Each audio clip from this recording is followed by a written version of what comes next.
Hoje eu quis falar sobre hipertireoidismo porque é uma doença assim que é bem menos prevalente que o hipo, mas acontece muito, tá? E às vezes até é diagnosticada errado. O primeiro conceito que eu queria falar é a diferença de tireotoxicose para hipertireoidismo por doença de Graves. Então, o que é isso? Tireotoxicose é a liberação importante dos hormônios da tireoide. O hipertireoidismo por doença de Graves é a principal causa do hipertireoidismo, que é uma doença autoimune que a gente chama, que vai liberar muito hormônio, certo? Então, tireotoxicose, o excesso dos hormônios da tireoide podem ocorrer por um nódulo que está hiperfuncionante, podem ocorrer por uma tireoidite, que é uma inflamação da tireoide, e não necessariamente por uma disfunção da glândula, certo? Mas 80% dos casos de hipertireoidismo são por causa do Graves, né? E quais são os sintomas do hipertireoidismo? É completamente ao contrário do hipo, né? A pessoa fica completamente acelerada, né? Então o coração acelera, os batimentos ficam muito acelerados, começa a ter tremores nas mãos, começa a ter uma inquietude, um cansaço muito importante, uma perda de peso, apesar de aumento do apetite e que depois recupera, tá? Que isso até foi uma dúvida das pessoas assim, se eu tiver hiper eu vou emagrecer. Você vai emagrecer por questão de doença e depois se você tratar, que deve tratar, vai começar a ganhar peso de novo, o seu peso normal, né? Então, assim, o hipertireoidismo é o contrário do hipo, certo? E, na verdade, precisa ser tratado porque, para quem tem uma predisposição, pode até dar arritmia, certo? Uma coisa importante que eu gostaria também de falar é o fato do hipertireoidismo nos idosos, que aí os sintomas são mais atípicos, né? O idoso, ele não fica tão acelerado, ele não fica com as mãos tremendo, ele não fica tão, ansioso, nervoso, ele pode ficar até mais apático, ele pode ficar mais prostrado, né? E, na verdade, a gente tem que cuidar porque eles têm sim mais predisposição a fazer arritmia. Aqui tem uma pergunta: como descobrir o hipertireoidismo? É por exame de sangue, tá? Então, sintomas, obviamente, você imagina que você tenha, né, esteja muito com o coração acelerado, com as mãos tremendo. Aí a gente vê por exames, que é o TSH, o T4 livre e o TRAB, que é o marcador do hipertireoidismo por doença de Graves, certo? Então, basicamente, é pelo TSH e o T4 livre, do qual o TSH vai estar bem suprimido e o T4 livre vai estar alto. Uma tríade que é muito comum acontecer quando a gente tem doença de Graves é a exoftalmia, que a gente chama, que é o aumento do globo ocular. E aí acontece muito das pessoas chegarem aqui e falar: nossa, eu vi no Google, eu vou ficar com aqueles olhos esbugalhados daquele jeito? E na verdade não, tá? Aquilo que aparece no Google quando a gente coloca são os casos extremos, tá? São os casos assim graves e que geralmente não é isso que acontece. Primeiro, que a exoftalmia só acontece em 50% dos casos, tá, da doença de Graves. Então, 50% das pessoas nem vão ter, ou vão ter sintomas muito leves, só uma sensação de uma areia, assim, atrás do olho. Mas o olho esbugalhado, que a gente chama, acontece só em 50% dos casos, e casos muito graves é que eles ficam muito feios, que nem a gente vê nas fotos do Google. Também acontece um aumento, né, um bócio, que a gente chama, que é um aumento da tireoide, certo? E isso também reverte com o tratamento do hipertireoidismo. Falando em tratamento, também uma dúvida muito importante que as pessoas colocam assim pra mim: o hipertireoidismo tem cura? Então, assim, quando a gente fala de tratamento de hipertireoidismo, existe o tratamento medicamentoso, tá? Do qual a gente vai tentar esperar que o hipertireoidismo entre em remissão. Por ser uma doença autoimune, ele pode vir a voltar, mas a gente quer que ele entre em remissão, que você fique sem sintomas, certo?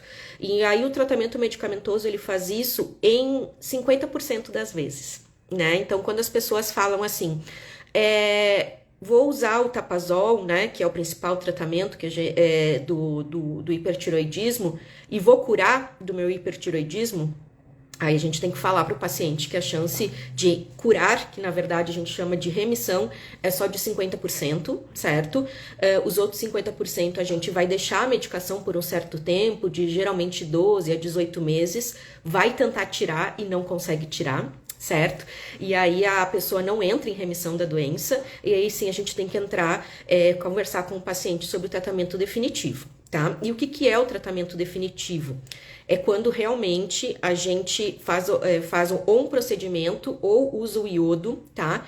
Para a gente virar hipotiroidismo. Então, a gente troca, na verdade, uma doença pela outra, né? Então, por isso que a gente sempre tenta usar o Tapazol, que é o tratamento medicamentoso. Eu sempre falo para os pacientes, olha, é jogar uma moeda para cima. A chance de a gente entrar em remissão com o uso do Tapazol é de 50%.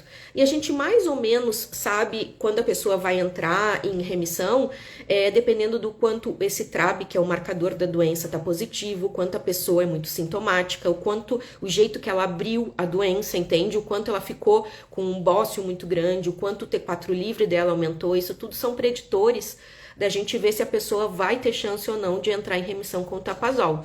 Mas é importante tentar, né? Porque se você entra em remissão com o Tapazol, você não vira hipotireoideu, que é o que acontece quando a gente propõe para o paciente o tratamento definitivo, que é o iodo, né? Do qual a pessoa vai tomar uma dose de iodo, o iodo vai lá e vai parar de funcionar a tireoide, certo? Com o tempo, com os meses, o paciente entra em hipotireoidismo e... ou a cirurgia, né? Se o paciente, por exemplo, tem nódulos em tireoide, que ele vai precisar, que em algum momento ele já tinha que investigar, ou são nódulos muito grandes que já estão comprometendo o engolir ali, a gente vai pensar em realmente fazer a cirurgia, que daí já resolve 2 problemas de uma vez só, que seriam os nódulos da tireoide, junto com o hipertireoidismo, né? Então, assim... mesmo sendo uma chance de 50%, é válido a gente tentar o uso do Tapazol. Eu tento para todos os meus pacientes, né? No momento eu tenho paciente que eu tô tratando que tá indo muito bem, tá remitindo. Tenho paciente que às vezes tem toxicidade ao uso do Tapazol. Isso é uma coisa que a gente tem que cuidar. Então, quem usa Tapazol tem que, de tempos em tempos, fazer o exame de acompanhamento para ver se não vai ter toxicidade do fígado. Porque assim, o tratamento do hipertiroidismo, ele não muda há mais de 60 anos. Então é um tratamento muito antigo, obviamente que funciona, mas a gente não tem, assim, ao contrário do diabetes, por exemplo, da obesidade, que tem medicações novas no mercado.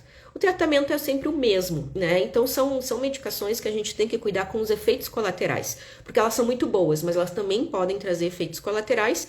E hoje mesmo eu atendi uma paciente que a gente teve que pensar em tirar a medicação porque as enzimas do fígado dela triplicou, né? Então ficou muito alto e a gente teve que pensar. Então são medicações antigas, muito boas, mas que também podem trazer efeitos colaterais e aí a gente tem que conversar sobre a necessidade do tratamento definitivo. Um outro tratamento que se usa com o Tapazol, junto com o Tapazol, quando a gente tem o hipertiroidismo, é uma medicação para diminuir os sintomas dos batimentos cardíacos. Né? A pessoa que tem o hipertiroidismo, ela fica com o coração muito acelerado. Ela tem aquela sensação de taquicardia, do peito tá pulando o tempo todo. E isso deixa ainda ela mais agoniada, fora o quadro, que já é muito ruim, né? Deixa a pessoa mais agoniada. Então, usar o propanolol, que é uma medicação que vai reduzir os batimentos cardíacos, geralmente é iniciado junto com o Tapazol quando a gente começa o tratamento do hipertiroidismo, para dar mais conforto para o paciente.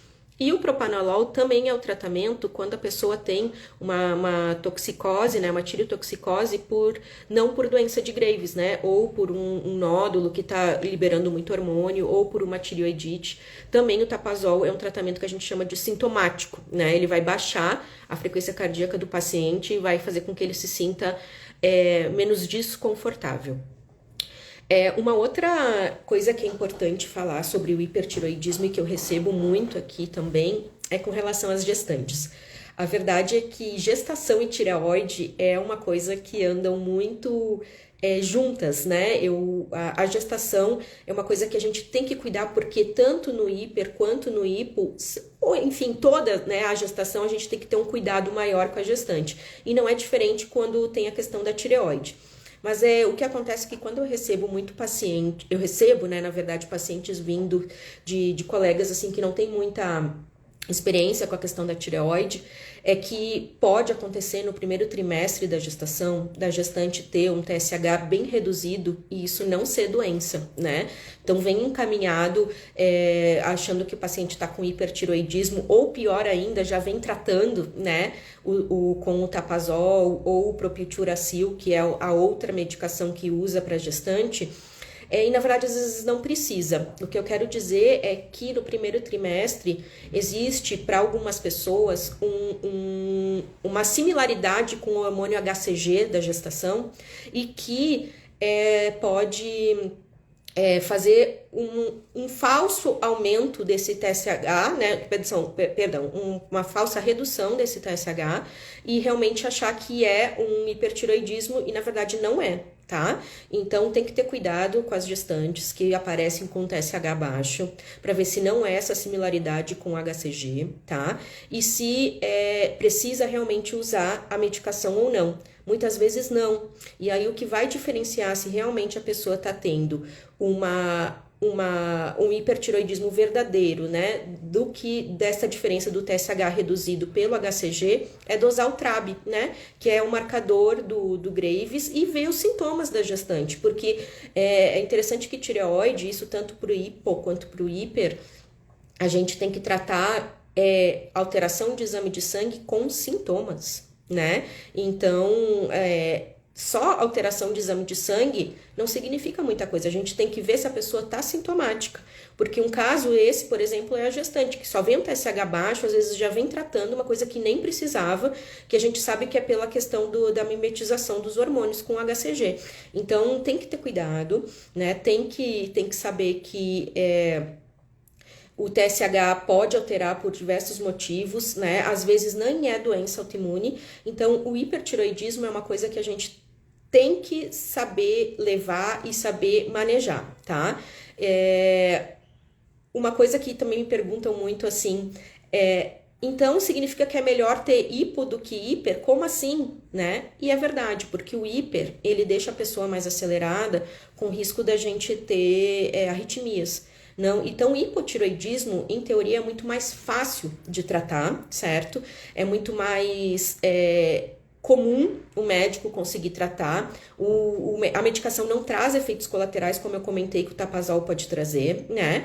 E aí a gente precisa realmente saber a forma correta de tratar, avisar o paciente que em 50% das chances não vai tratar e aí sim ir para o tratamento definitivo e aí sim ter o hipotiroidismo, que é mais fácil de tratar sim, por mais que os sintomas, entre aspas, para os pacientes pareçam melhores de ter hiper, principalmente pela questão do peso, principalmente por a pessoa dizer que é bom ficar alerta, é bom ficar agitado, isso não é verdade, a gente vê que as pessoas ficam muito sintomáticas, ficam muito ruins. E, na verdade, se precisar ir para o tratamento definitivo, é muito mais fácil a gente tratar o hipotiroidismo. Um abraço para todos.